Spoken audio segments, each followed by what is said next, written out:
Most buildings are designed and then they are built. The plan comes first, finished, complete, on paper, and the construction simply follows it. That is the natural order of things. A building is an idea, made solid. There is a church in Barcelona that broke that order completely. It had no finished plans. Its architect designed it upside down. He died with it barely begun, and was buried inside its own unfinished walls. His drawings were burned, and his models were smashed to pieces, and for most of the last 100 years, the people trying to finish it were not really building from a design at all. They were trying to reverse engineer the mind of a dead man from the shattered fragments he left behind. It took 144 years. It was paid for, coin by coin, by ordinary strangers who would never see it done. And it looks like nothing else human beings have ever built. It is called the Sagrada Família. And from the very first moment you lay eyes on it, something in you says that it is wrong. Not ugly, wrong, impossible. The towers do not rise the way towers are supposed to rise. They twist and bulge and seem to drip, as if the whole thing were grown instead of built, like wax or bone or a termite mound the size of a mountain. And inside, it only gets stranger. The columns do not stand straight. They lean and split and branch apart overhead like the trunks of enormous trees, so that standing in the nave feels less like being inside a church and more like standing in a forest made of stone, with light falling down through a canopy far above you. Every instinct you have about how a building is supposed to hold itself up tells you that this one should be lying in a heap on the ground. And that feeling, that quiet certainty that this is impossible, is not an accident. It is the direct result of the strangest design method in the history of architecture, invented by one of the strangest geniuses who ever lived. His name was Antoni Gaudí, and when he took over the project in 1883, at the age of 31, he was already unlike any other architect alive. He hated drawing. He distrusted the flat, straight, ruled lines of a blueprint because he did not believe nature worked that way. So instead of drawing his buildings, he modeled them in plaster with his own hands. And to solve his hardest structural problems, he did something that sounds insane until you understand it. He designed upside down. He would hang chains and weighted cords from the ceiling and let them droop under their own weight into soft curves. A hanging chain settles into a shape called a catenary, the exact curve that gravity wants. And here is the secret that runs underneath everything he built. If you take that drooping curve and flip it over, it becomes the single strongest arch it is possible to make. A shape in perfect compression that holds itself up with no buttresses and no props at all. Gaudí let gravity draw his buildings for him, hanging them upside down, photographing them, then turning the image over to reveal a skeleton that the laws of physics had designed.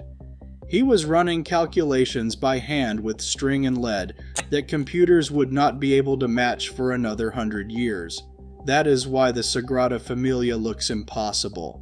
Its shapes were chosen by forces, not by rulers.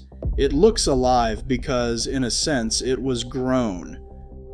But Gaudí was not only fighting geometry, he was fighting time. Because this church was never funded by a king, or an empire, or the treasury of the church, from the very beginning it was what is called an expiatory temple, a building paid for entirely by the alms and donations of ordinary people, coins in a box, and a building this vast, funded a few coins at a time, was never going to be finished in one lifetime, or two, or three. Gaudí knew this. He said it plainly.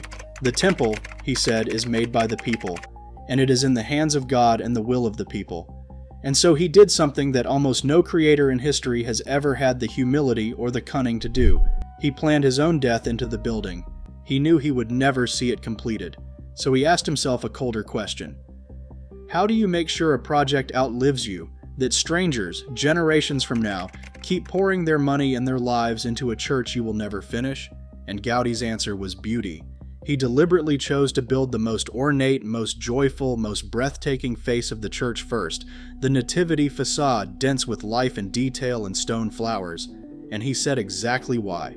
If he had begun instead with the harsh, bare, angular passion facade, a thing, in his own words, as if made of bones, people would have recoiled, they would have stopped giving, the project would have died with him. So he built the beauty first, on purpose, as a lure, a hook carved in stone designed to seduce people who had not yet been born into finishing the work he could not. He was engineering devotion itself. And then, before he could see much more of it rise, that death he had planned around came for him. On the 7th of June, 1926, an old man in shabby, worn-out clothes was walking across Barcelona toward a church, lost in his thoughts, when he stepped in front of a passing tram and was struck down.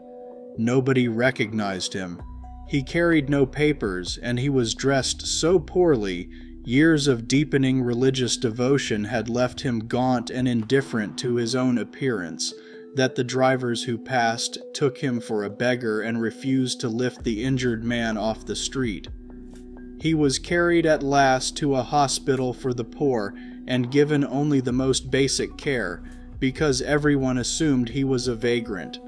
It was not until the next day that anyone realized the dying pauper in the charity ward was Antoni Gaudí, the most celebrated architect in all of Spain. He died 3 days later, and they buried him in the one place that made sense, in the crypt, underground, directly beneath the unfinished church he had given his life to. At the moment of his death, after 43 years of work, the Sagrada Família was perhaps a quarter built. Everything else existed only in his plaster models and in the extraordinary, unwritable mind that had shaped them. And then it got worse.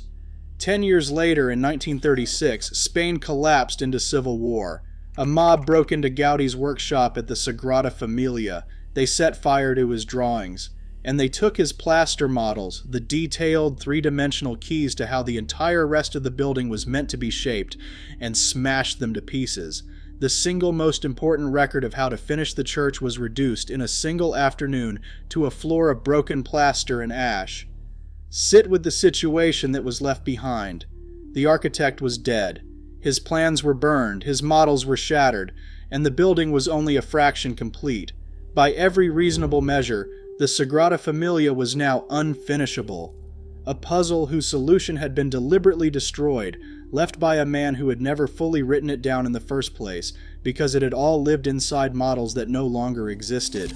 For decades, that is exactly what people believed, that it could never truly be finished. And so began one of the strangest undertakings in the history of building. Teams of craftsmen began painstakingly to piece the shattered plaster models back together fragment by fragment, like archaeologists rebuilding a broken vase from 1,000 shards. They studied the parts that already stood and worked backward to the mathematical rules underneath them, trying to recover not just the shapes but the entire system of thought that had produced them. They were reverse engineering a dead man's imagination, and in time they got help from a machine Gaudí could never have dreamed of. Because his geometry, those complex surfaces built from straight lines swept through space, turned out to be almost perfectly suited to the modern computer. The same software engineers use today could finally generate in an afternoon the impossible curves that had cost Gaudí years of work with string and plaster. The man who refused to draw, who worked a full century before the computer, had somehow been thinking all along in exactly the language the computer would one day speak. And so, coin by coin, generation by generation, the church kept rising, not in Gaudí's lifetime, not in his children's, built by people almost all of whom were born long after he was buried, drawn in exactly as he had planned by the beauty of the face he built first. In 2026, 100 years, almost to the day, after Gaudí was struck down by that tram, the central tower was finally completed, making the Sagrada Família the tallest church in the world. 144 years after the first stone was laid, The impossible, unfinishable building was, at last, essentially finished. So stand in that question of stone, and look up through the branching columns toward the light, and ask yourself the question the Sagrada Familia quietly leaves behind. Whose church is this? Does it belong to Gaudí, a man who saw only a fraction of it, whose drawings were burned and whose models were smashed, and who has been dead for 100 years? Or does it belong to the thousands of strangers who paid for it a coin at a time, and the builders who gave their whole lives to reassembling a vision they inherited in pieces, finishing a cathedral for a man none of them ever met? He built the beauty first so that they would come. And they came. So is this his masterpiece, completed at last, or the most beautiful thing ever reconstructed from the wreckage of a mind we lost? Gaudí is still down there, in the crypt beneath the floor of the finished church. He said his client was in no hurry. He was right. It took 144 years, a civil war, a burned workshop, a technology from the future, and the faith of countless people who died long before it was done.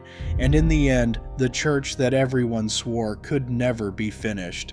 The impossible church, designed upside down by a man the world mistook for a beggar, stands complete above him, looking exactly as impossible as the day he first imagined it.